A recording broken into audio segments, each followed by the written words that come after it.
I am going to start sewing my horizontal rows together.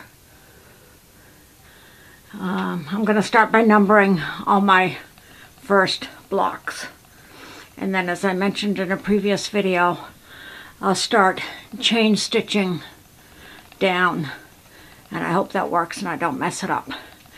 It's a good day because, as you can see, I can't even see out my window anymore. Well, a little bit. There's the screen, and you can kind of see the house next door. But it is blizzarding out there, and obviously blowing a lot of the snow on the south side of our house. So I won't be able to see too much about what's going on out there, but it's snowing and blowing, so that's all there is to know. So I have all of the first two blocks sewn together for each of the rows. And as 10th row is the last one, when I start cutting them apart, the 10th is obviously on the bottom. So I am now working on sewing the third block to the second block.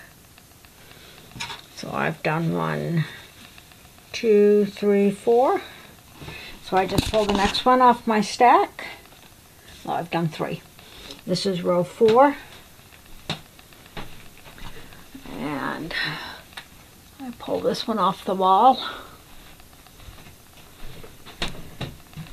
And this one's going to go right here.